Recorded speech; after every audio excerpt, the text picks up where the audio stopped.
So the preseason is officially over. We are about a week or so out from the actual season opener in New York. It should be a fun one, a great way to kick things off. And even though the preseason, for the most part, is pretty meaningless, and there is not that much that you can take away from it, last year the Cavaliers went winless, and they started out 15-0, as I'm sure most of you guys remember. That was just legendary, man. That was exciting.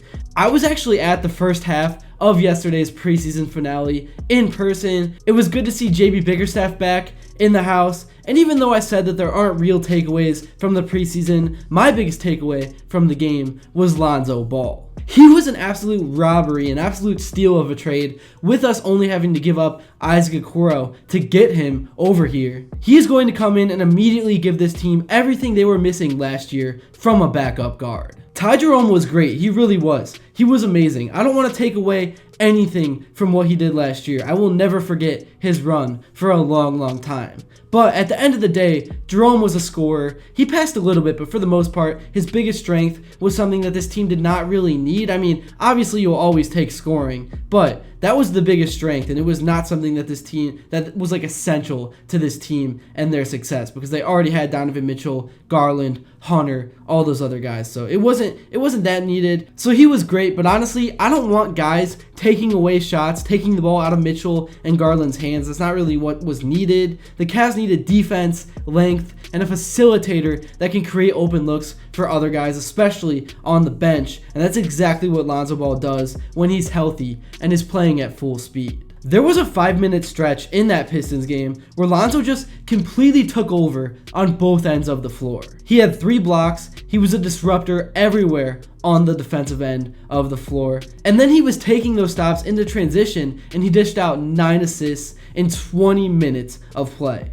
He was always one step ahead of the defense. I think he instantly fits the mold of what this team is trying to be and what Kenny Atkinson wants this team to do. He knows his role. 9 points is about right where he needs to be. The Cavs need his defense and playmaking the most. Garland and Mitchell, obviously, through the season, will handle the scoring. He's the glue guy that really could make things work. There were multiple examples last night of him being one step ahead of the defense. He's the perfect guy to pass the ball in from the sideline. I know Tyson got a layup from it, and there were a few other wide open shots that were created just because of Ball's vision. And once he gets that shot down consistently and makes those top of the key 3 balls, him being on the floor is going to be even more unstoppable, because you could tell the Detroit defense was giving him space, anticipating the pass. But if he starts knocking down his jump shots consistently, it's going to create a big problem for most opponents, because then they actually have to step up and guard him face up, which is going to create so many passing lanes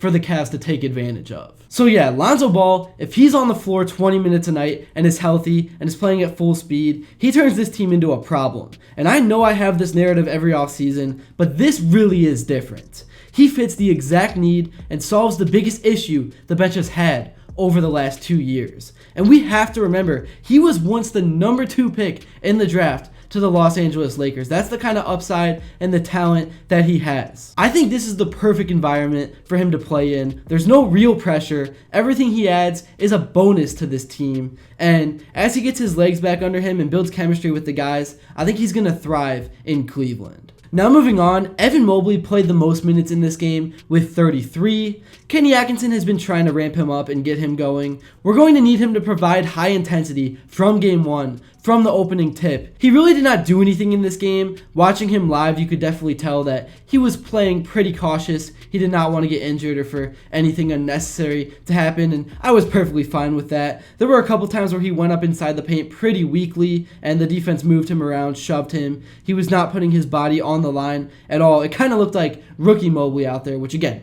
doesn't really matter, not a big deal. He finished the game with 8 points and 6 rebounds. I'm not really going to look too much into it. I'm sure once the actual season starts, we will see the 20 and 12 Mobley once again, the one that is being aggressive and pushing the ball down the court. Really, I would like for it to be 23 or 25 and 12, but we'll see what happens. I really want him to take that next step and just be aggressive. I don't care if it means he shoots a lower percentage. I don't care what it means. Mobley needs to be aggressive. He needs to be the focal point of the offense. He needs to try to play like prime Anthony Davis. He really does. That's the only way the Cavs are going to unlock their highest potential and become an NBA championship contender. But yeah, Mobley did not have his best outing. He played soft, but he did start out the game strong. Really, that's what mattered to me the most. The first 5 minutes of the game with the starting lineup out there, they dominated defensively. The Pistons had absolutely zero open looks. The Cavs were forcing turnovers. Mobley did have 2 steals and 3 blocks. And even though he did not have much offensive production, he was still plus 12 in terms of plus minus.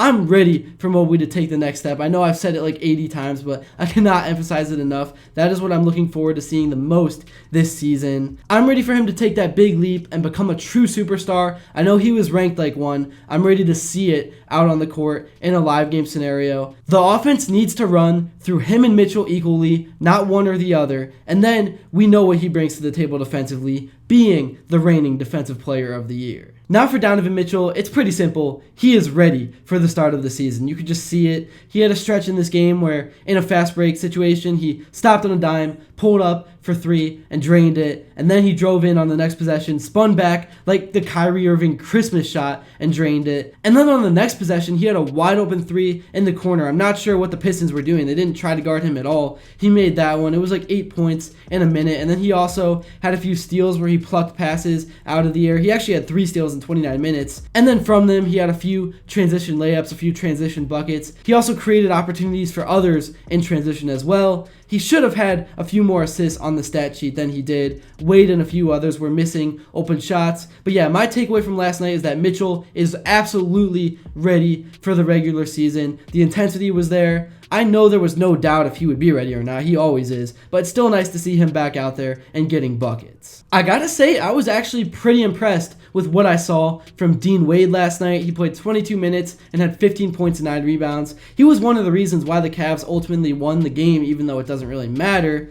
But I was impressed, and he shot 50% from the field. He missed 3 shots in 1 possession as well, so it could have been way higher than that. And he was plus 18 in terms of plus minus. I thought he played fast, he did not second guess himself, and I am very confident in the Cavs' backup big situation now with him, Larry Nance, and also Thomas Bryant and Tomlin as well. I will say we did get to hear the same old spiel from Brad Daugherty about how Jarrett Allen wants to be more aggressive this season and how in the postseason he kind of let things get away from him. I really like Jarrett Allen, but I'm not confident at all in his ability to play tough when things actually matter until I actually see it. But Allen, nonetheless, is going to be a very important part of this coming season, whether you like it or not. I know he has been very disappointing in the postseason, but we can't forget how important he is in the regular season. And he has been one of the reasons why the Cavs have won so many games and put themselves in a good spot in terms of positioning and the seeding for the playoffs.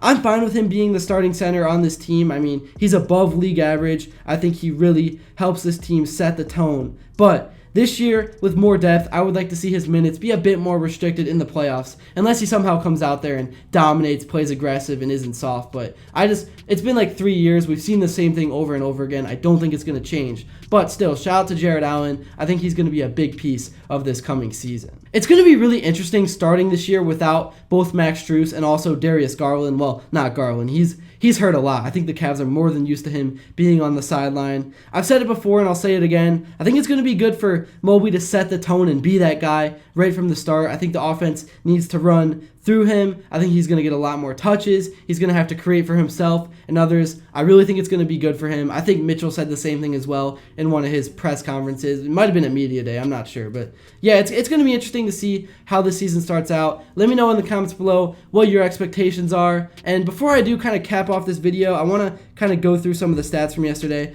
I'm going to go on the Real app. Shout out to them. Make sure to get that app if you haven't yet. Not sponsored.